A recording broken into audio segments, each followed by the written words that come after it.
Now, there was a Captain America cereal. Not cereal as in a delicious cereal. Yeah. But there was a delicious movie cereal. Oh. That came out actually... So like little bits of celluloid in That's there. right. Crispy wheat and celluloid. That's it. It came out in 1944, and it was loosely based on the Timely comic. Timely comic being the original name for Marvel Comics, I assume. sure. Yep. Based on the character Captain America. Now, this 1944 serial Blech. is actually the first theatrical release connected to a Marvel character. The next Interesting. one being Howard the Duck in 1986. Really? Theatrical that, release, yeah. Like US theatrical release. Uh-huh. Some of the ones have been released in cinemas like briefly and whatever, but this is a proper release. There's a few things about this movie that I'd like to tell you about, I'm Mason. ready. Firstly, it looks terrible. Great. Secondly, Bucky does not appear in the film. Uh-huh.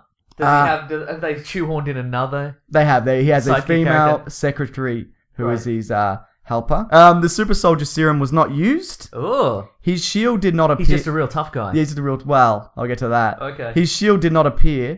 Do you know what it was replaced with? A gun. Yes. Just a gun. Just a gun. Is it a gun? Is it the Stars and Stripes gun? It's just a gun. Is it a real big gun? Is it an impressive gun? Just a gun. Oh. Now, despite this being made in 44, Yep. the war was still going on. war was very much still going Yes. on. It was in full flight. Uh-huh. The year before it finished, there was not a single Nazi in it, and he fought the Scarab. Huh. Wouldn't you think that would have been the perfect opportunity to bring in? Yeah. You'd think... Yeah. Wait a minute. Also, Captain America's secret identity is U.S. District Attorney Grant Gardner. What is this? What is this? What is this universe? I think what happened here, I think it was a script for a different movie, and they Yeah. just shoehorned in. That's right. I'm assuming that's what happened yeah, here. yeah.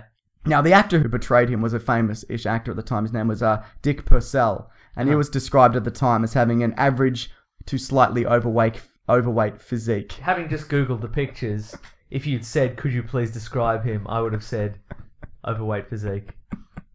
Now, there's some sad news associated with this movie, aside from everything I've mentioned. As Is it, so far. is it one of those movies that's been cursed? Well, no, not cursed, Oh, that's but a shame. I'm sure if you want to take this as a curse, if Okay.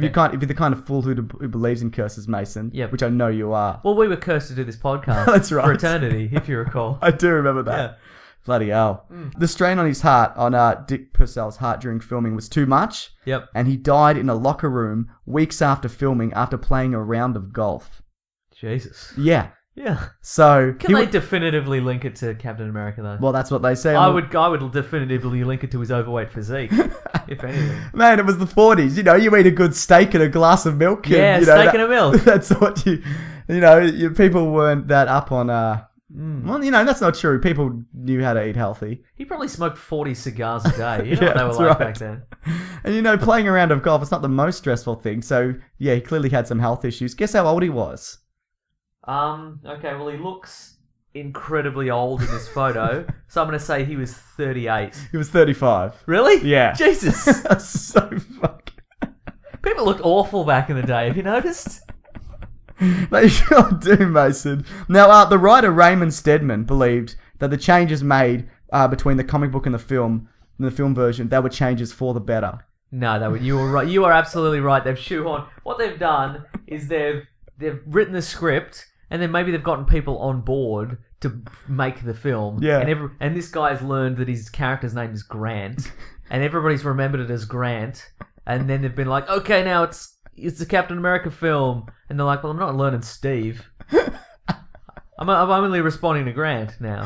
And he's just a guy. He's a district attorney. Yeah, yeah. He's not a soldier. Like, Yeah. I don't understand this. It's baffling. At the time, though, here's a review, Mason. At the time, it was regarded as the apex of traditional action film fighting, in the opinion of cliffhanger enthusiasts. Wow. Cliffhanger Enthusiasts magazine. So, look. That's pretty great. Yeah. I do love an old-timey magazine. Oh, this is one of those things you can't ever go back and watch this, can you? No. Like, it's all well and good laughing about the death of a man now. Sure, absolutely. But... Enough time has passed. That's right, but I can you imagine being from this time? Or, you know, people say, would you go back in time? I would never go back in time. No. Not anywhere, at any point, for any reason. Aside from the ripples through time that it could affect. Can you imagine being forced to go and watch this shit? Because if it was me back then, I would go and watch it. I'd be like, I have to watch this. Yep. Because there is nothing else. So I'd watch that, and then I'd wait 40 years and I'd watch Howard the Duck. Yeah. Like, I can't even imagine, like... Look at this guy, and he's wearing the trunks, Yeah. the trunks and the leggings. Completely unnecessary. Just have him wear regular pants. Do you like his... Is that a gun or is he pointing? No, it's a gun. That It's is- a weedy little gun.